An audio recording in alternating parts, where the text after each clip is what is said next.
Welcome against Chaudhary competition classes. तो Indian air force का जो सेकंड इनटेक है 2021 उसके री मेडिकल चल रहे हैं। तो 1 मार्च का यह रिव्यू है और जोधपुर सेंटर का यह रिव्यू है।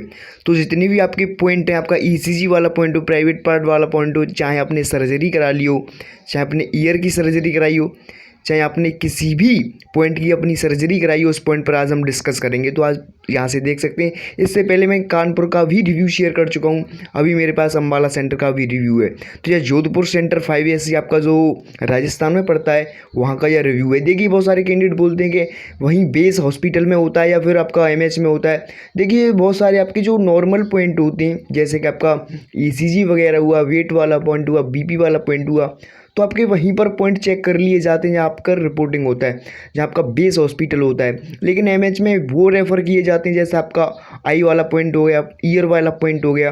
तो इस तरीके के जो पॉइंट होते हैं आपको एमएच में रेफ़र करते हैं। वहीं से वहीं थोड़ा देखिए अंतर होता है, 5 से 6 किलोमीटर का, कहीं कहीं पर 10 से 12 किलोमीटर का भी अंतर होता है। वो केवल अपने व्हीकल से तो कभी कभी आपको अपने ट्रांसपोर्ट के ज़रिए ही जाना पड़ता है। वहीं आपका देखिए बहुत सारे ट्रांसपोर्ट का सहारा लेना पड़ता है, वहीं आप आराम से जा सकते हो, कोई इतना बड़ा इश्यू है नहीं।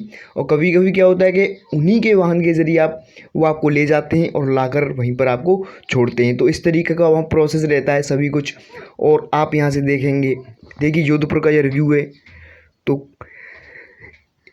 ये कल से मुझसे कांटेक्ट करने की कोशिश कर रहे थे, लेकिन थोड़ा कल से मैं कांटेक्ट नहीं कर पाया था इनसे। आप यहाँ से देखेंगे तो आप यहाँ से देख सकते हैं, मैंने इनसे पूछा किस डेट को थी आपकी रिपोर्टिंग, तो उन्होंने बोला 1 मार्च को इनकी रिपोर्टिंग थी। तो मैंने इनसे बोला कि अच्छा अपना रिव्यू शेयर करो, तो उन्होंने बोला मेरा बीपी का पॉइंट था, क्लियर हो गया है। तो सबसे पहले कॉन्ग्रेचुलेसन। एंड देखिए, जिन्होंने अपना री मेडिकल पॉइंट था बीपी का, वो क्लियर कर लिया है। आई थिंक जो पीएसएल आने वाली है 30 अप्रैल को, 30 अप्रैल को, उसमें भी अपना स्थान श्योर बना पाएंगे, जो सेकंड इनटेक है 2021 वाला। तो आप यहाँ से देख सकते हैं उस दिन 30 को बुलाया गया था, 27 प्रेजेंट थे। अर्थात 1 मार्च को 30 कैंडिडेट को, जैसा कि उनका प्रोसेस होता है, मेडिकल के दौरान 45 कैंडिडेट को कॉलअप करते हैं और री मेडिकल के दौरान वह 30 कैंडिडेट को कॉलअप करते हैं। तो कुल मिलाकर 27 कैंडिडेट प्रेजेंट थे आउट ऑफ 30 कैंडिडेट्स। तो आप यहाँ से देखेंगे इनकी जो रिपोर्टिंग हुई थी मॉर्निंग में 6:30 पर इनकी रिपोर्टिंग हो गई थी। जैसा कि आपका री मेडिकल अपॉइंटमेंट लेटर होता है, उस पर टाइम भी मेंशन किया गया होता है। तो आप यहाँ से देख सकते हैं फिर मेडिकल पॉइंट देखी गई, जो स्टाफ था मेडिकल पॉइंट चेक हो रही थी। तो जो भी वहाँ स्टाफ था उनका क्या था, मेडिकल पॉइंट चेक कर रहे थे। एक ओवरवेट वाला था, उसका वहीं पर क्लियर हो गया था। तो देखिए बहुत सारे कि मैं आपको पहले ही बता चुका हूँ, आपके जो नॉर्मल पॉइंट होते हैं वहाँ पर आपके बेस हॉस्पिटल में ही सभी पॉइंट चेक कर लिए जाते हैं। देखिए ओवरवेट वाला था, इसमें क्या था, उनको वेट तोलना था, उसकी जो हाइट है और उसका जो वेट है उसका बैलेंस है या नहीं। तो उन्होंने उसका चेक कर लिया। आई थिंक उसने अपना जो वेट था वो कम किया और उसका वेट का पॉइंट क्लियर हो गया। तो डीएनएस वाले भी क्लियर कर गए थे। तो डीएनएस वाले जितने भी कैंडिडेट होते हैं वो भी क्या था, अपने डीएनएस पॉइंट को क्लियर कर रहे थे। पहले से कुछ कैंडिडेट थे उनका भी क्लियर हो गया था डीएनएस वाला। तो क्या था कि आप इनकी रिपोर्टिंग थी 1 मार्च को की होगी, 28 फरवरी को रिपोर्टिंग की होगी कैंडिडेट ने, 27 को भी की होगी। तो एक दिन में तो आपका री मेडिकल प्रोसेस कंप्लीट हो नहीं पाता है। बहुत सारी कैंडिडेट क्या होता है कि जो अभी मेडिकल नहीं दे के आए हैं, री मेडिकल नहीं दे कर आए हैं, तो अपना दिमाग ज़्यादा लड़ाते हैं और बोलते हैं कि मेडिकल तो 2 दिन में क्लियर हो गया, तो री मेडिकल भाई 1 दिन में या फिर 2 दिन में क्लियर क्यों नहीं होगा। देखिए ये डिपेंड करता है आपके स्टाफ पर। वह स्टाफ जब आपका प्रेजेंट होगा तभी आपका मेडिकल पॉइंट चेकअप होगा, और आपको प्रोसेस इसमें ज़्यादा लग जाता है आपका देखा जाए तो मेडिकल की अपेक्षा। लेकिन ईसीजी काफ़ी टफ था, केवल 2 से 30 कैंडिडेट को क्लियर किया गया। तो आप यहाँ से देखेंगे 2 से 3 कैंडिडेट को केवल फिट किया गया है ईसीजी में, जो आपकी इलेक्ट्रोकार्डियोग्राफी होती है। इस बार एक और प्रोसेस जोड़ दिया गया है, इस साल से ही जोड़ दिया गया है। जिस कैंडिडेट का ईसीजी एब नॉर्मल आ रहा है तो उसको क्या है कि ईको करा रहे हैं साथ साथ में। तो ईको काफ़ी बेटर होता है। देखिए ईसीजी भी बेटर है, लेकिन ईको बेटर होता है आपका ईसीजी से। इसमें सब कुछ आपका जो बॉडी होती है पता चल जाता है, आपके हार्ट में जितनी भी प्रॉब्लम होती है सब कुछ इसमें क्लियर हो जाता है, प्रॉब्लम है या फिर नहीं है। तो जो ईसीजी नहीं कर पाती है वो ईको इसमें पता चल जाता है। तो इस तरीके से देखा जाए तो आपका कहीं ना कहीं इस बार थोड़ा अच्छा ही बोल सकते हैं, इसे कैंडिडेट के फेवर में ही बोल सकते हैं। 8 से 10 कैंडिडेट को अनफिट कर दिया। तो आप यहाँ से देख सकते हैं ईसीजी में सबसे ज़्यादा कैंडिडेट अनफिट किए गए हैं जोधपुर सेंटर से। 8 से 10 कैंडिडेट अनफिट किए गए हैं केवल और केवल ईसीजी में। तो जो भी कोई कैंडिडेट ईसीजी का जिसके पास पॉइंट है, बिल्कुल घबराए ना, ये दिक्कत ना ले दे कि साथ साथ में फिट भी हो रहे हैं। जिस कैंडिडेट को वास्तव में पॉइंट है तो उसका फिट नहीं होगा, और जिस कैंडिडेट का पॉइंट नहीं है तो वो तो फिट होना है। और जो भी कोई कैंडिडेट क्या है कि दलाल या फिर एजेंट के चक्कर में पड़ने वाला है तो देखिए उसका तो सर्वनाश ही होने वाला है। उसका तो पॉइंट देखो वो तो अनफिट होगा, वो तो दलाल को लेकर तो डूबेगा उसे, और साथ साथ में अपना भी आगे का जो प्रोसेस है उसको ही लेकर डूब जाएगा। तो ऐसा कुछ देखने को मिल रहा है इस बार। तो आप किसी के चक्कर में ना पड़े, मैं आपको फर्स्ट सजेशन यही दूंगा। फिर रही आपकी मर्जी, आपकी अंतिम इच्छा है, क्योंकि आप हो, आपका फैसला अपने हाथ में है। तो मैं तो आपको फर्स्ट सजेशन यही दूंगा अपने एक्सपीरियंस के आधार पर, और साथ साथ में जो भी कैंडिडेट्स मुझसे बात करते हैं और मैं रिव्यू शेयर करता हूँ आपके साथ, उसके एक्सपीरियंस के आधार पर आपको मैं यही सजेशन दूंगा कि आप किसी भी एजेंट के चक्कर में ना पड़ें। यदि आप किसी एजेंट के चक्कर में पड़ेंगे तो अपने लाखों रुपये डुबाएंगे, साथ साथ में अपना देखिए वहाँ पकड़ेंगे तो अपने डॉक्यूमेंट से भी हाथ धो बैठेंगे। तो इस वजह से मैं आपको बोल रहा हूँ आप किसी एजेंट के चक्कर में ना पड़ें। तो आप यहाँ से देख सकते हैं। फिर बहुतों का एबनॉर्मल से जब इन्होंने बोला कि ईसीजी में 8 से 10 कैंडिडेट को अनफिट कर दिया गया, तो मैंने इनसे तभी पूछा था क्या ईसीजी में दोबारा चांस दे रहे थे या फिर नहीं दे रहे थे। जैसा कि होता है जब हमने मेडिकल दिया था तब भी आपको 2 से किसी किसी कैंडिडेट का 4 5 बार चेक कर रहे थे ईसीजी के क्लियर हो जाए। लेकिन मैंने इनसे पूछा क्या ईसीजी दोबारा चेक कर रहे थे, तो उन्होंने बोला हाँ बिल्कुल ईसीजी दोबारा चेक कर रहे थे, लेकिन फिर भी उनकी एबनॉर्मल आ रही थी।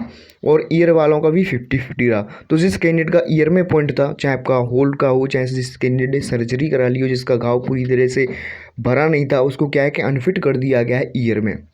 एक का चेस्ट का पॉइंट था, उसको भी अनफिट कर दिया गया। देखिए चेस्ट का जो पॉइंट होता है इसमें मैं बताता हूँ कि चेस्ट में अनफिट होने के ज़्यादा चांसेस होते हैं जिस कैंडिडेट को चेस्ट का पॉइंट मिल जाता है। देखिए इसमें 50-50 वाला रेशियो रहता है।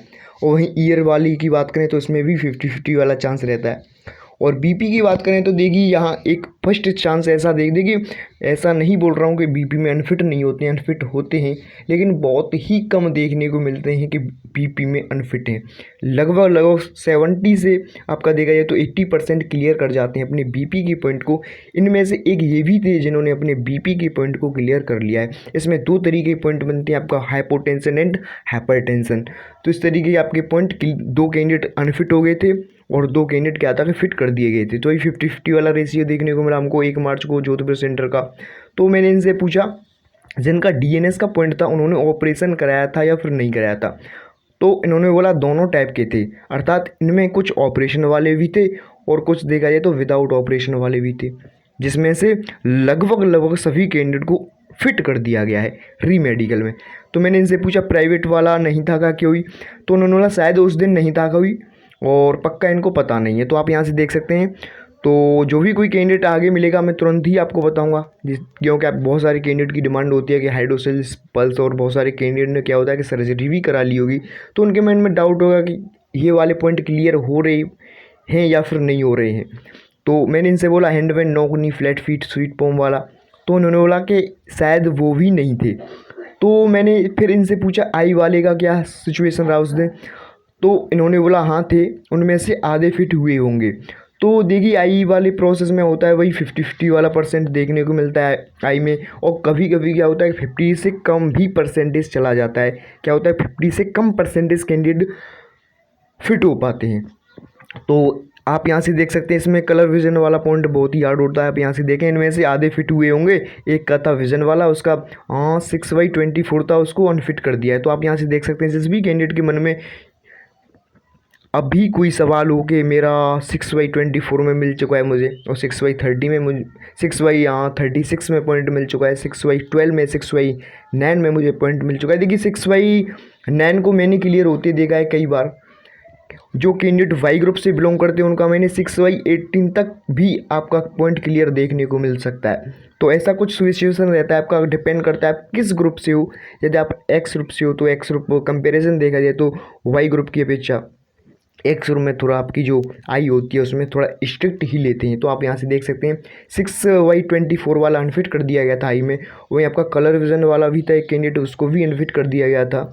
और इन्होंने अपना देखिए आप यहाँ से देख सकते हैं इनका जो सेकंड इनटेक है 2021, उसमें इन्होंने अपने मार्क्स भी बताए हैं। 45 इनके मार्क हैं कुल मिलाकर देखा जाए तो एक्स में। और जबकि आपकी जो रिटेन एग्ज़ाम की जो कट ऑफ गया हुआ 43 गया, तो इनके 2 नंबर इनफ एक्स्ट्रा हैं इससे। तो देखा जाए तो अगर पिछले ईयर की अपेक्षा देखा जाए तो सभी कैंडिडेट का सिलेक्शन हुआ है कि आपको पता है जो कैंडिडेट फर्स्ट सेकंड इनटेक 2020 में जो आउट कर दिए गए थे एनरोलमेंट लिस्ट से स्टैंड वाइज से, और जिनका नाम PSL में आया था लेकिन एनरोलमेंट लिस्ट नहीं किए गए थे, तो उनका भी सिलेक्शन हो गया था 28 नंबर पर भी। तो इस पिछले ईयर की अपेक्षा देखा जाए तो इनका सिलेक्शन श्योर है। और लेकिन यह 2 से 3 साल का एस्टिमेट देखा जाए तो उसके अकॉर्डिंग देखा जाए तो इनका जो चांस है 70% इनका चांस है।